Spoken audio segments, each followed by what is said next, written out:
नाज़रीन आदाब, खैर मकदम है आपका। आप देख रहे हैं आज आपकी बात। मैं हूं इमरान खान। जम्मू कश्मीर की आवाम को बहुत सालों बाद निचले लेवल पर, या यूं हम कहें कि जमीनी सतह पर डेमोक्रेटिक निजाम को कायम करने का मौका मिला था, लेकिन रियासत की मेन स्ट्रीम कहलाने वाली दो सियासी जमातों ने इसमें रोड़ा अटकाने की कोशिश शुरू कर दी है। हम बात कर रहे हैं जेएंडके में बल्दियाती और पंचायती इंतखाबात की, जिसको लेकर के हो रही सियासत आम लोगों को बुनियादी सहूलात से महरूम करती नजर आ रही है। आइए पहले इसकी तफसील से पड़ताल करते हैं, फिर बात करते हैं।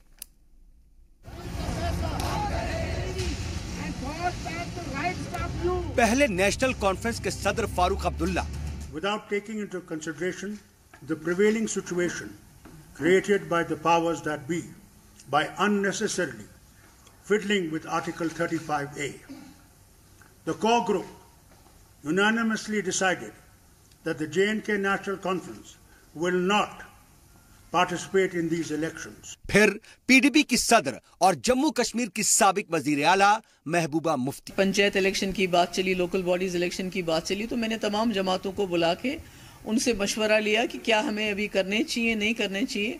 तो उसमें ज्यादातर राय उभर आई कि अभी हमें इलेक्शन नहीं करने चाहिए।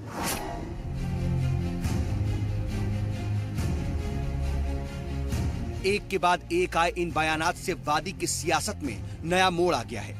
जम्मू कश्मीर रियासत को खुसूसी इख्तियारात दिलाने वाले हिंदुस्तान के आइन की दफा 35A पर रियासत की सियासी जमातें 2019 की जमीन तलाशने की कोशिश में हैं और इसके लिए इन्होंने हाल ही में होने वाले पंचायती इंतखाबात की कुर्बानी तक देने का फैसला कर लिया है। यहाँ एक गौर करने वाली बात यह है कि बल्दिया व पंचायत इंतखाबात से कुछ दिन कबल एनसी और पीडीपी को तगड़ा झटका लगा, जब इन दोनों पार्टियों के तकरीबन 100 कारकुनान ने कांग्रेस में शमूलियत अख्तियार कर ली। क्या यही वो वजह तो नहीं जो ये पार्टियां पंचायती और बल्दिया इंतखाबात का बायकॉट करके अपनी सियासत को बचाने की कोशिश में लगी है? अब एनसी और पीडीपी के इस खेल में कांग्रेस का क्या रोल होगा, इस पर सबकी नजर लगी हुई है। जाहिर सी बात है, गौर खोज तो उनके यहाँ भी शुरू हो चुका है। इस मामले में कांग्रेस 1-2 दिन में तस्वीर साफ करने की कोशिश करेगी, लेकिन अब सारी बात आकर के टिक जाती है बीजेपी पर, क्योंकि एनसी पीडीपी ने तो गेंद बीजेपी के पाले में डालकर खुद को सेफ जोन में कर लिया है। दफा 35A वही इशू है जिसे लेकर बीजेपी ने पीडीपी के साथ मिलकर सरकार बनाई थी। जम्मू रीजन में पार्टी मजबूत हालत में है। आर्टिकल 35A को लेकर के उसका रुख वाजे है। कोर्ट के फैसले को मानने की उसकी ऑफिशियल लाइन है, लेकिन इस तनाजे के सियासी फायदे से वो लाइल्म नहीं है। ये डेमोक्रेटिक सेटअप को मजबूत बनाने के लिए इलेक्शन है। पहले फारूक साहब ने कहा कि ये वो इलेक्शन है जिसमें हिंदुस्तान पाकिस्तान का फैसला नहीं करना है। ये आम लोगों की ज़रूरत ज़िंदगी का इलेक्शन है और इसको होना चाहिए और बड़े पैमाने पे होना चाहिए। अचानक उन्होंने फैसला पलट दिया है। मुझे लगता है फारूक साहब के पीछे कोई दबाव है, जिसके दबाव के तहत उन्होंने अचानक यू टर्न ली और फैसला बदल दिया। कि अब तक तो बीजेपी ने पूरी तैयारी की है, कैंडिडेट्स तक हमने तैयार किए थे और हमने कंपेनिंग तक शुरू की थी। अब देखिए हाईकमांड आके क्या फैसला लेगी, उसी के हिसाब से हम आगे चलेंगे। 35A पर पार्टियों की मौजूदा लाइन में जो तजाद पाया जाता है, उससे वादी और जम्मू कश्मीर खित्ते की तकसीम को आसानी से समझा जा सकता है। बीजेपी के लिए जम्मू रीजन में एनसी का ही चैलेंज है। कारगिल में कामयाबी के बाद उसे और मजबूती मिलने का इम्कान था। इस तनाज़ुर में फारूक के फैसले को बीजेपी भी नहीं समझ पा रही है। उसे लगता है कि फारूक ने दबाव में ऐसा फैसला लिया है। जब रियासत के गवर्नर सत्यपाल मलिक ने बल्दिया व पंचायती इंतखाबात की तारीखों का ऐलान किया, तो माना गया कि सभी सियासी जमातें इसका खैर मकदम करेंगी।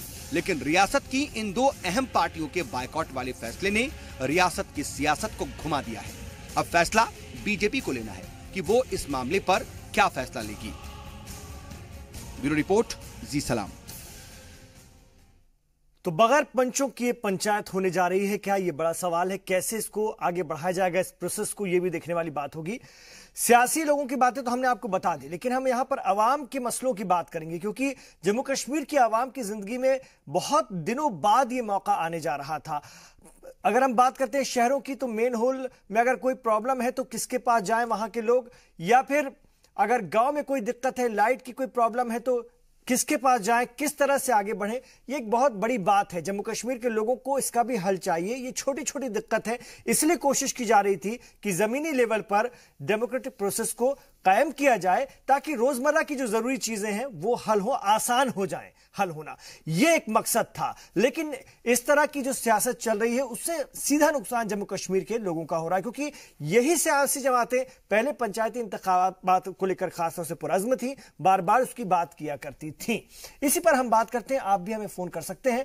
और इस वक्त मेरे साथ स्टूडियो में तशरीफ फरमा है कर्नल तेज टिक्कू साहब, जो कि आपके सवालों का जवाब देंगे। आप हमारे नंबर फ्लैश किए जा रहे हैं, इन नंबर्स पर फोन कीजिए और कर्नल तेज टिक्कू साहब से आप बात कर सकते हैं इस मौजू पर, इस खास खबर पर, इस सब्जेक्ट पर। तो बड़ा सवाल यह है कि बगैर पंचों की पंचायत कैसी, और अगर हम बात करते हैं कि एक लंबे वक्त से पंचायती इंतखाबात जम्मू कश्मीर में टाले जाते रहे हैं और ये कहीं ना कहीं एक जमहूरियत की नींव है जिससे कि अवाम को महरूम रखा जा रहा है, और यही वो खास वक्त है, यही वो अहम वक्त है जबकि जम्मू कश्मीर में इलेक्शन हो जाने चाहिए थे। लेकिन अचानक जिस तरह से पहले नेशनल कॉन्फ्रेंस ने अपना रुख मोड़ा और उसके बाद फिर अगर हम बात करते हैं पीडीपी की, उसने भी वो लाइन पकड़ ली, ये जरा मुश्किल खड़ा करने वाली बात हो गई। कर्नल तेज टिक्कू साहब, कैसे देखते हैं आप इन दोनों सियासी जमातों के रुख को और जम्मू कश्मीर की आवाम को इसके जरिए होने जा रहे नुकसान को? देखिए, प्रॉब्लम क्या है कि कश्मीर के इलाके में, जम्मू कश्मीर के पूरा, अगर हम पूरा इलाका देखें, पूरा स्टेट देखें, तो कश्मीर के इलाके में दो पार्टियों के बीच में जबरदस्त टक्कर है, पीडीपी और नेशनल कॉन्फ्रेंस के बीच में जी। और ऐसे हालात में जी मुझे लगता था कि आजकल के दिन में नेशनल कॉन्फ्रेंस का पलटा भारी है जी, क्योंकि पीडीपी जब से सरकार में आई तो लोग नाराज हैं उनसे कि उन्होंने बीजेपी से हाथ मिलाया। मैं वैली की बात कर रहा हूँ, तो वैली में मुझे लगता था कि नेशनल कॉन्फ्रेंस का पलटा भारी था और फारूक अब्दुल्ला साहब ने ये इस 35A को क्यों मुद्दा बना लिया, ये बिल्कुल हैरान करने वाली बात है जी। क्योंकि मुद्दा सुप्रीम कोर्ट ऑफ इंडिया में है। तो सुप्रीम कोर्ट, आप कितने भी इलेक्शन बॉयकॉट करें तो उससे सुप्रीम कोर्ट पर तो कोई असर पड़ेगा नहीं उसका, क्योंकि ये पॉलिटिकल इशू तो है ही नहीं अभी, ये कोई कोर्ट में चला गया। वही बात समझना पड़ेगा कि इलेक्शन बॉयकॉट करने के लिए 35A को खासतौर से एक्सक्यूज बनाने की ये जो कोशिश है, वो उसके पीछे कोई दबाव है क्या? क्योंकि कारगिल में नेशनल कॉन्फ्रेंस ने अच्छा मुजाहरा किया, अगर वो उतरते पंचायती इंतखाबात में तो उनका पल्ला मजबूत था। और जब पीडीपी इसका विरोध करती है खासतौर से 35A को लेकर के, तो ये बड़ी हंसी आती है कि 370 की मुखालफत करने वालों के साथ जिस पार्टी ने सरकार बनाई, आज वही 35A को लेकर के उसका बहाना लेकर के पंचायती इंतखाबात का बायकॉट कर रही है, क्योंकि नेशनल कॉन्फ्रेंस ने इस मुद्दे को पहले पकड़ लिया। कैसे देखेंगे? देखिए, एक्चुअली में क्या था, ये कई महीनों से अभी 35A के बारे में जो जॉइंट रेजिस्टेंस मूवमेंट है हुर्रियत की, उन्होंने इसके बरखिलाफ प्रचार करना शुरू कर दिया था जी। तो कुछ हद तक तो उन्होंने ग्राउंड बना लिया वैली के अंदर इसके बरखिलाफ जी। तो पीडीपी ने बिल्कुल उनको तो हुर्रियत के साथ जाना ही था, उनकी पॉलिसी तकरीबन प्रो हुर्रियत रही है। लेकिन नेशनल कॉन्फ्रेंस को शायद ये लगा कि अगर सेपरेटिस्ट लॉबी इस इलेक्शन के साथ नहीं है, क्योंकि वो 35A का विरोध कर रहे हैं, तो पीडीपी को फायदा हो जाएगा अगर वो इलेक्शन लड़ेगा। तो इस वजह से मुझे लगता है नेशनल कॉन्फ्रेंस ने ये फैसला किया है। लेकिन इसका सबसे बड़ा जो नुकसान है वो कश्मीरी अवाम को है जी। क्योंकि मैं मानता हूं कि लोवेस्ट ग्रास रूट लेवल पर अगर डेमोक्रेसी ने फंक्शन करना है तो पंचायती बल्दियाती इलाकों में जो है बल्दियाती लेवल पर इलेक्शन होना चाहिए, खासकर जबकि असेंबली जम्मू कश्मीर की सस्पेंडेड एनिमेशन में। बहुत अहम बात है। मोहम्मद सालार, एक कॉलर भी मेरे साथ जुड़ गए, आइए उनसे बात करते हैं। मोहम्मद सालार साहब, आप कहां से बात कर रहे हैं और अपना सवाल रखिए जी। वालेकुम अस्सलाम। मैं औरंगाबाद से बोल रहा हूँ सर। जी बोलिए सर। सर मेरा को बोलना ये है कि जैसा उधर के कानून के बारे में मेरे को तो मालूम नहीं है, अभी टीवी ऑन करा, मैं देखा तो उसमें लग रहा कि नेता लोग ही इलेक्शन तय करते हैं।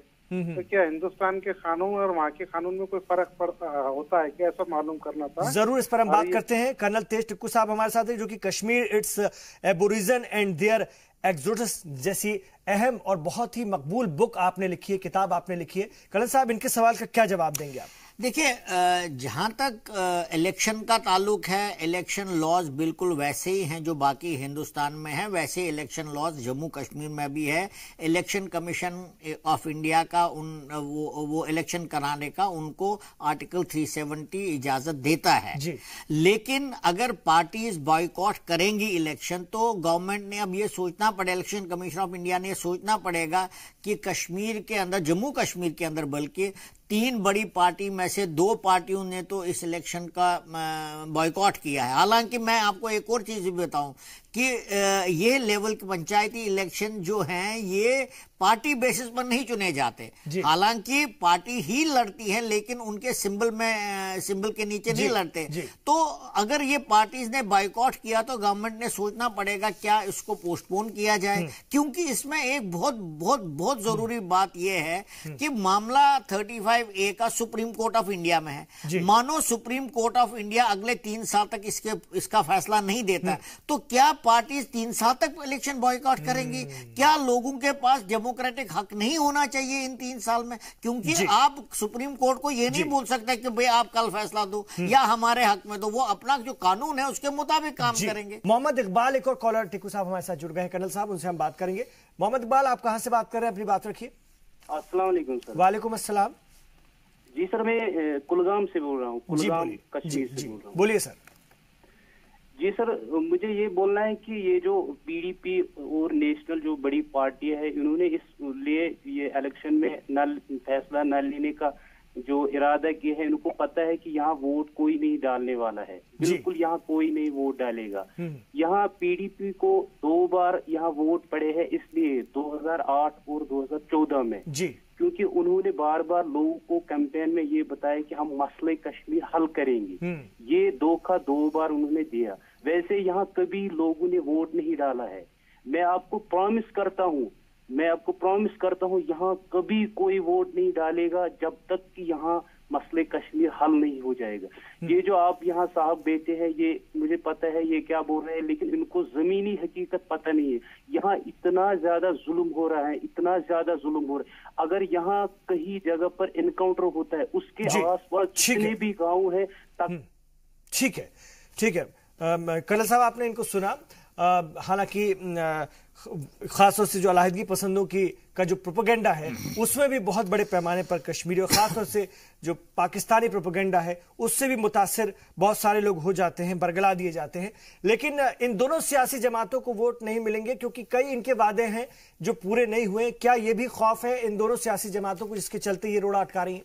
देखिए, जो ये शख्स बता रहे थे ये हमारी कश्मीरियों की, मैं भी एक कश्मीरी हूं, ये हमारी सबसे बड़ी बदकिस्मती है कि हम मसले कश्मीर को सॉल्व करने के लिए जो 70 साल से सॉल्व नहीं हुआ है, जो इनकी नजर में मसला कश्मीर है जो 70 साल से सॉल्व नहीं हुआ है, अब ये कह रहे हैं कि महबूबा मुफ्ती ने बोला मैं पावर में आऊंगी और मसला कश्मीर को हल करूंगी, इसलिए क्योंकि वो हल नहीं हो सका इसलिए वो वोट नहीं देने जाएंगे। ये आर्ग्यूमेंट जो है ये हुर्रियत का आर्ग्यूमेंट है, इससे लोगों को ही नुकसान हो रहा है। क्योंकि आपकी जब तक मसला कश्मीर 70 साल से चल रहा है, अगले पता नहीं कितने साल से चलेगा, जब तक ये पाकिस्तान चाहेगा कि हमारी तरफ इसका फैसला हो, हिंदुस्तान चाहेगा नहीं ये हमारी तरफ फैसला हो, तो ये तो काफी देर तक चलता रहेगा। ये कोई ऐसी बात नहीं जो कल सॉल्व होने वाला, इसमें इंटरनेशनल रैमिफिकेशंस है।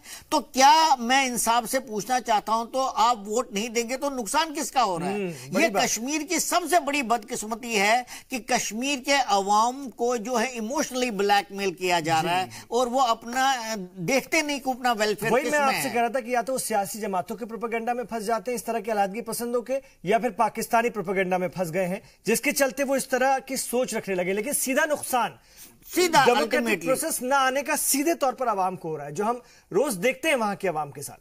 देखिए, मैं आपको सीधे तौर पर बताना चाहता हूं, जहां तक हुर्रियत का ताल्लुक है वो इलेक्शन नहीं होने देंगे, क्योंकि जब तक उनको पाकिस्तान से क्लियरेंस नहीं मिलेगी वो इलेक्शन नहीं होने देंगे। पहली बात तो ये है।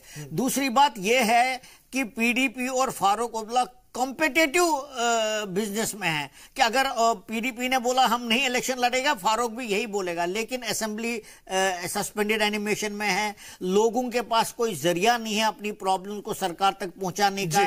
तो अगर आप इस लेवल पर भी इलेक्शन नहीं होने देंगे, मैं समझता हूं कि कश्मीरियों का बहुत नुकसान होगा। और मुझे लगता है कुछ देर में कश्मीरियों को खुद समझ में आ जाएगा कि ये बल्दियाती लेवल पर इलेक्शन नहीं करने से उनका अपना नुकसान हो रहा है और वो लोगों इनको लीडर्स को कंपेल करेंगे इलेक्शन करने के लिए। बहुत अहम बात आपने बताई। बहुत शुक्रिया कर्नल तेज टिक्कू साहब इस प्रोग्राम में शामिल होने के लिए और बातचीत करने के लिए। तो नाज़रीन, आपकी बात में आज इतना ही। इंशाअल्लाह ताला कल आपसे फिर होगी मुलाकात। इजाजत दीजिए और आप देखते रहिए जी सलाम।